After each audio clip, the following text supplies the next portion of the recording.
Salut à tous, bienvenue dans cette nouvelle vidéo. Aujourd'hui, on va découvrir ensemble un des chapitres les plus marquants du dernier jour d'un condamné de Victor Hugo, le chapitre 13, qu'on peut intituler « Le ferrage des forçats ». Commençons par la situation. Le narrateur est un condamné à mort. Il est enfermé dans une cellule de la prison de Bicêtre, près de Paris. Après avoir décrit les graffitis laissés sur le mur de la cellule par les anciens détenus, un geôlier lui propose de regarder par la fenêtre pour se changer les idées. Ce qu'il voit, un spectacle exceptionnel et terrible, le ferrage des forçats. Identifions le texte. Le chapitre met en scène les moments forts du ferrage des forçats, un rituel cruel qui a lieu 2 fois par an. Les condamnés aux travaux forcés sont attachés les uns aux autres avec de lourdes chaînes avant de partir pour le bagne de Toulon. C'est un texte narratif descriptif. L'événement est perçu exclusivement par le regard angoissé du condamné à mort, la focalisation interne. On utilise beaucoup le pronom « je ». Le lecteur ressent directement la terreur et le dégoût du narrateur. Il ne décrit pas seulement ce qu'il voit, il nous fait vivre ses émotions. Je regardais avec terreur tous ces profils sinistres. Abordons à présent l'analyse approfondie du chapitre. 1. Un spectacle théâtral odieux. Hugo organise la scène comme une tragédie, avec un vrai programme. Il y a les acteurs, les forçats, victimes, les gardes-chiourmes, les médecins et les forgerons, exécutants, et les spectateurs, les curieux de Paris qui viennent chercher du divertissement, les autres prisonniers qui attendent leur tour, et le narrateur à sa fenêtre, placé ironiquement comme un roi dans sa loge. Cette tragédie est divisée en 3 grands actes. La visite médicale. Les forçats tentent un dernier effort pour échapper au bagne. Ils simulent des infirmités, se plaignent de douleurs imaginaires ou exagèrent leur maladie. Mais leur tentative est souvent inutile et humiliante. 2e acte, l'habillement. Sous une pluie glaciale d'automne, on distribue aux forçats leurs habits de route.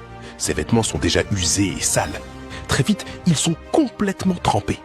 Le narrateur remarque que la nudité aurait presque été préférable à ces habits mouillés qui collent à la peau et augmentent le froid. Cette scène renforce l'idée de souffrance physique et d'humiliation. 3e acte, le ferrage. C'est le moment le plus brutal. On leur essaye d'abord les colliers autour du cou, puis 2 forgerons rivent ces colliers à froid, à grands coups de masse de fer sur une enclume. Chaque coup résonne. Les forçats sont traités comme des morceaux de métal qu'on façonne. Cette opération est dangereuse, douloureuse et humiliante. La cruauté de la justice devient un spectacle public.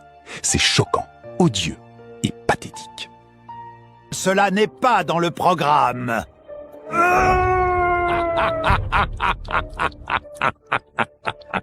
3 grands champs lexicaux reviennent. Le corps, on insiste sur la chair humaine qui souffre. L'emprisonnement, le vocabulaire de la prison et de la contrainte. La souffrance, les mots montrent la douleur physique et morale. 2. La violence de la déshumanisation. Le système carcéral réduit les hommes à de simples objets. On les manipule comme de la matière brute. On les frappe avec des marteaux. On les attache comme des bêtes. On les range par ordre alphabétique en les séparant de leurs amis. Ils perdent leur nom, leur dignité et leur individualité. C'est le degré 0 de l'espèce humaine. La nudité forcée sous la pluie accentue encore cette perte d'humanité. Le satirique rejoint le pathétique. 3. Une antithèse saisissante. Hugo oppose 2 réalités contradictoires pour créer un effet très fort. D'un côté, la souffrance physique, dents qui claquent, genoux qui s'entrechoquent, pleurs, vieux forçats qui se mordent les lèvres pour ne pas crier.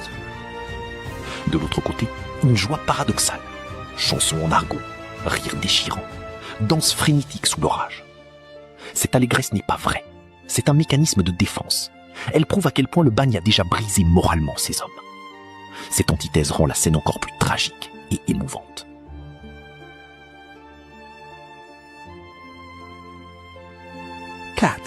Le basculement tragique.